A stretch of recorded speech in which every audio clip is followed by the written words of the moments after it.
The Book of Enoch explained a group of mysterious creatures that fallen angels created. Today, that's what we'll be covering in the Book of Enoch. You see, the Nephilim giants are not the only hybrid beings that were created. There were also mysterious crossbreeds between animals and humans. Let me explain. The Book of Enoch mentions how the 200 Watchers experimented on humans and animals to create monstrous hybrid beings. The book reads, "The 200 angels choose animals on which to perform unnatural acts, including presumably humans. 200 donkeys, 200 rams, 200 goats, 200 beasts, from every animal, from every bird for miscegenation. The outcome of the demonic corruption was violence, perversion, and a brood of monstrous beings. They defiled, they begot giants and monsters." Now, as we can see, the Book of Enoch referred to giants and monsters, meaning there were several different hybrids created during this time. But I really want to point out what it means when these angels gathered these animals for miscegenation. This means there was some sort of reproductive process conducted by the fallen angels, and they used animal and human DNA to accomplish their experiments regarding these twisted beings. These monstrous hybrid creatures have been documented by humanity, but is taken as mythology. But what if it's far more real than we think? The Bible tells us in the days of Noah there were non-human hybrid creatures known as the Nephilim terrorizing humanity. Let's take a look back in time at some of the most popular half-human, half-animal hybrids documented throughout history. In Greek mythology, there is a being known as Centaur. In Greek mythology, the Centaur are a race of creatures that are part horse and part man, dwelling in the mountains of Thessaly and Arcadia. This could very well be one of the outcomes of the Watchers' experiments in the Book of Enoch. This is how these creatures were created according to Greek mythology. The centaurs were usually said to have been born of Ixion and Nephili. Ixion is a human and fathered these beings, whilst Nephili is a spiritual being. Doesn't this story sound familiar?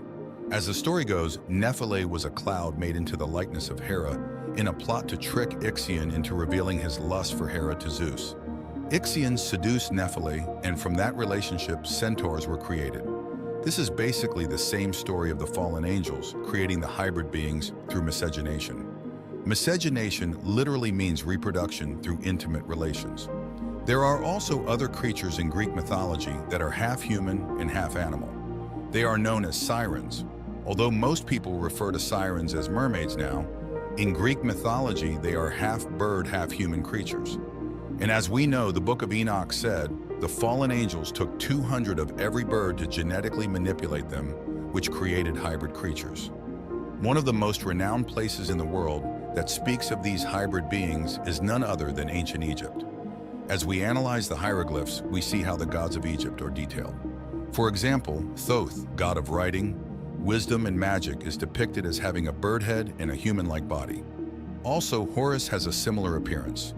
As we look at the Egyptian gods, we begin to see nearly all of the gods are hybrids between animals and humans. My question is, were these hybrids worshipped as gods in ancient Egypt?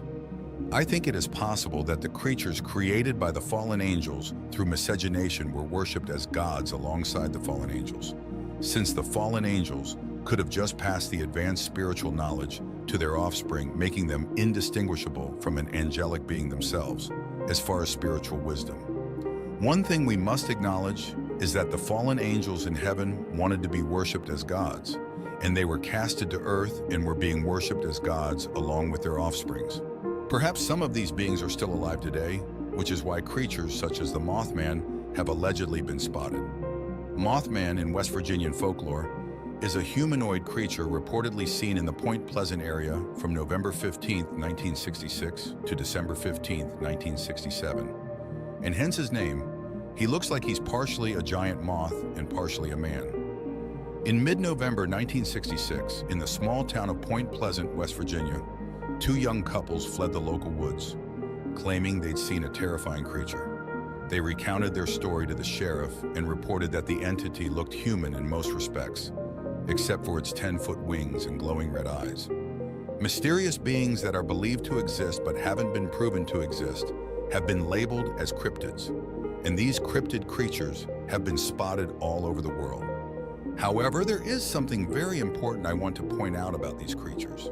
They all have something in common for the most part. They all seem to look like hybrid creatures, which is why I made the comparison between the hybrids in the book of Enoch and these mysterious cryptid creatures. The Bible did mention in Genesis 6:4 how the biblical hybrids existed before the Great Flood and also after. From this verse, we can further imply that a possible reason we're seeing these cryptid creatures is because they survived the flood.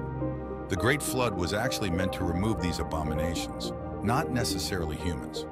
God just knew in order to cleanse the earth, he needed to remove all of the corruption as a whole. These creatures are also known as abominations. God did not intend for these beings to exist, which is why most of them were eradicated.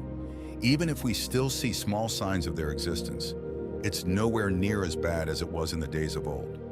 These hybrid creatures were terrorizing humanity, and they are even described in the book of Enoch as demonic beings. The spirits of the hybrids who perished in the Great Flood became what we now call demons. Perhaps this is why demonic creatures, such as Baphomet, look like a half-human, half-animal hybrid. Actually, now that I think about it, almost every demon that is depicted are all some kind of animal-human hybrid, mainly a crossbreed between a bull and a human. Let me know what you think about that segment in the comment section below. This is the conclusion to this video. Thank you for watching. If you're interested in videos just like this one, consider subscribing and checking out my Book of Enoch playlist right here. I've made several videos just like this one.